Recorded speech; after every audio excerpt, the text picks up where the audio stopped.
At 0615, local 6 Beaver drones launched near Kherson and turned southeast toward Crimea. There was not a trench line or a supply column. They targeted Kacha, Sevastopol, and airfields still several rare BE-12 maritime patrol platforms. High-value, irreplaceable, cannot easily replace and never part, exposed in the open. Protected. 12 kilometers away, a Tor-M battery detected them instantly. Radar signatures painted the console scope clear and locked. In the battery commander, intercept 6 targets against 16 missiles. Standard doctrine demands per target to guarantee he possessed the necessary magazine, neutralize the entire wave, and interceptors in reserve. Was not risking odds. Air defense architecture. Over 40, every protective layer Russia relied on Torbuk. S-400. Then Pantsir was forced to complex tactical dilemmas with no good. Ukraine did not deploy uniform strike on a predictable flight vector. They deployed in 3 separate pairs, with each representing a unique threat. The initial pair initiated a steep toward 500 meters, drawing peak power. On early warning radar, that ascent was deafening. The operator at the fire control station appeared a gross tactical error, actively inviting interception from the battery. But those systems were the bait. 30 seconds later, a second wave launched out of Berislav, maintaining a low altitude of 100 meters, employing thermal optics to map the thermal environment, making navigation possible even when the terrain was blacked out. The third pair waited on timers, engines pre-warmed but idle. That delay was no accident and was calculated tactical design. Defense system can only engage so threats simultaneously. The defenders focused on the wrong targets at the critical moment. Across the screen, the formation split into 3 distinct vectors. The hot climbed aggressively, acting as bait. Wave pushed directly south. The units veered southwest away from Crimea, appearing to have lost all control. That turn was a psychological trap. Retreating threat always feels less urgent. It tempts commands to solve the first. The target officer swallowed the 2 interceptors. Launched hunting the high-altitude pair. For several seconds, the intercept vector looked textbook command signals climbing toward the kill envelope. Then, active seekers acquired targets. High-power radar flooded the sky, and threat receivers on the drones lit warning of terminal danger. That triggered the evasion. Both units aggressively dumped altitude, dropping straight toward the deck. No controlled this violent dive that stripped reaction time. Interceptors, dragging the absolute worst radar envelope. Extreme surface clutter. The tracking systems dived into this ground mess. Hypersonic registered everything from metal roofs to wet soil, sending chaotic signals back. Vectors. Digital filters struggled to isolate moving targets from fast interceptors and background noise. At these low angles and velocity, processing limits failed. 12 radar lock, both intercept detonated harmlessly. On the radar scope, it seemed like the enemy executed a disappearing act. Threats that were targets assumed destroyed simply weren't. The tactical crew swung their launch the southern threat vector.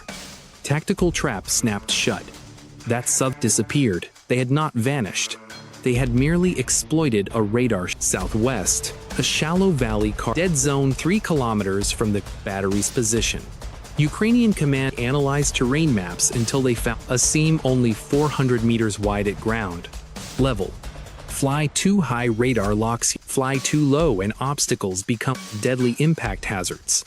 But between 50 meters, a narrow flight shielded those targets. That southern element utilized this gap at 35 meters and passed. Inside, the defense launched 2 low-altitude interceptors at the center threat, trying to secure a kill before all 6 targets escaped. Then, those set the tactical maneuver that neutralizes a forcing the defense asset into a clinch. They charged directly at the launcher. Was tactical geometry in action. Air defense asset has a minimum intercept envelope. get too close and the warhead cannot arm. Two protocols prevent detonation near the battery. For this platform, that floor 1 kilometer. So the incoming drones ran not from threats but straight toward the battery, trying to penetrate its defensive shield. The tracking algorithms failed. Overcorrected, tumbling uselessly, spinning harmlessly through the sky. The second threat tracker made its turn, then breached the safety perimeter. Threatened to destroy its own launcher. So the computer terminated it. Detonation occurred 800 meters out, close enough to hit the crew with a concussive wave and absolute shock. 6 low-cost drones had just forced a battery to override its own tactical logic, but Russian doctrine relies on depth, and Ukraine still had to breach every threshold. At 6:30, the remaining strike drones crossed an occupied southern airspace and grew hostile. A Buk M3 near Novokakhovka had tracking them while the first engaged out. This was not a surprised crew, was a hardened tactical position with a who had hunted unmanned threats for years, cared only about clean kills. The Buk battery fired immediately. Missiles did not climb high like a traditional launch. They roared treetop level using track via missile. The interceptor acted as a radar sensor, painting the targets while closing at supersonic speed and telemetry back to the ground station every millisecond of the flight. Tactically, this is devastating because operators do not have minutes to adapt, have seconds. The Ukrainian team had roughly 8 seconds. One strike drone grain facility, threading between the concrete tower and its structure. This was not classical sense but lethal geometry, weapon optimized for high altitude interception to choose between hitting the target or impacting solid concrete. The weapon tried to compensate, engineered for low-level maneuvers. It to the dirt below, kicking up a smoke screen like a dark curtain. Emerged. One failed, caught by flying, tumbling helplessly into a field in a minor anticlimactic fireball. Battery commander tried to maintain radar lock as the remaining targets crossed paths overlapping completely. Radar signatures merged into a single contact before splitting. The fire control processor struggled to sorting contacts, but every recalculation bled vital seconds. The lag was small, but accumulated delays built a friction precisely when the Buk battery demanded absolute precision, triggered his electro-optical sight. Under optimal daylight, it works, but in pre-dawn fog, it failed to cleanly distinguish drone signatures from the haze. Thermal imagers registered faint heat within 8 kilometers. By the time targets registered as faint thermal signatures, they had already breached optimal engagement zone. Ceased fire, transmitting their sanitized military jargon. System limits. 5 hostiles heading south.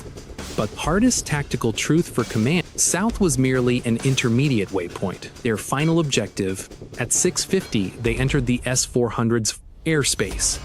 Doctrine dictates this system, yet its code harbored a critical gated its massive range, the velocity filter.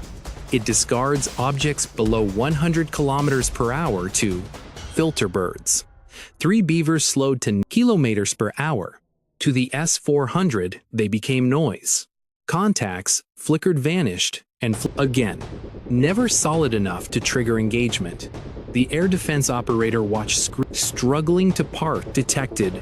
This is the critical friction that appears catastrophic in real time as pure hesitation. And hesitation was exactly what Ukraine needed. Because the S-400 did not need to be destroyed. It just had to hesitate. Meanwhile, nearby point defense units like Pantsir batteries scrambled to relocate Sevastopol to Kacha, finally tracking them. If the interceptors arrived in time, those drones would be shredded. Conventional, short-range rapid reaction defense, guns and missiles designed for this. The Beavers had mere minutes. They could not stall forever or hide. They needed an opening. At 6:56, Russian aviation created that opening. A routine troop transport from Moscow began descending towards Sevastopol, carrying roughly 180 soldiers, approaching along the drone's entry, heading straight for Kacha. Air defense networks enforce strict zones around broadcasting transponders.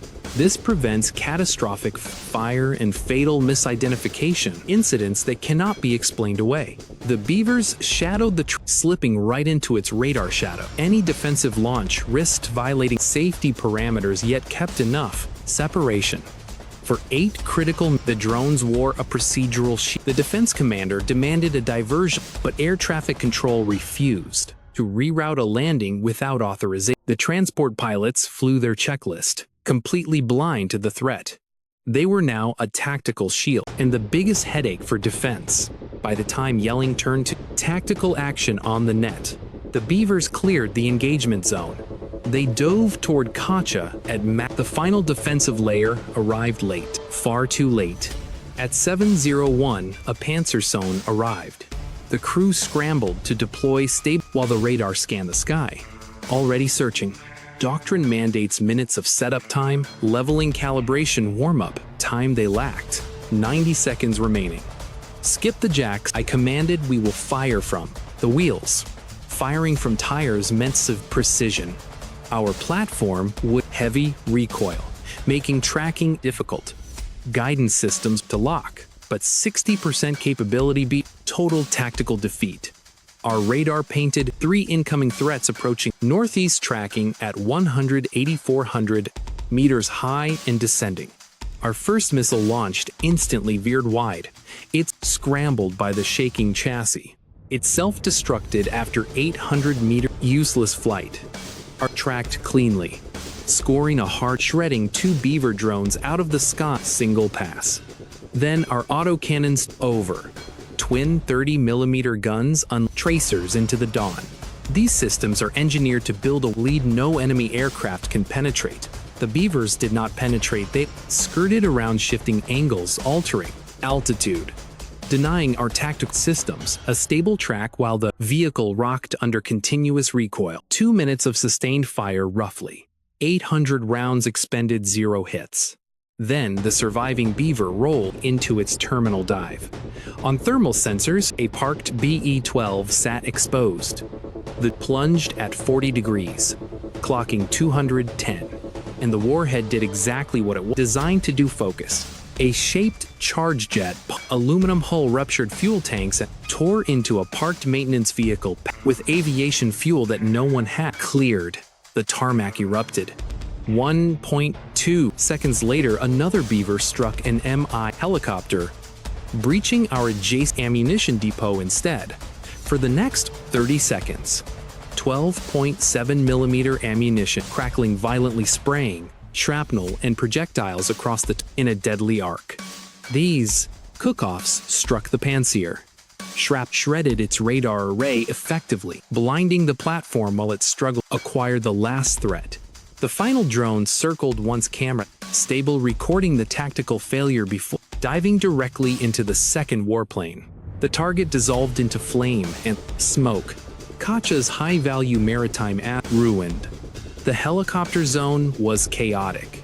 The point defense assets or the terminal phase lacked sufficient to counter the incoming strike. This was no stroke of luck. It was 6 threats, systematically defensive layers into critical failures, terrain masking, minimum ranges rigid, radar filters, and defensive protocols until final backup deployed too late and fired without stabilization. Command did not lose those from a lack of defensive systems. Because defensive doctrinal assumptions, and these morning, actively weaponizing those assumptions against them.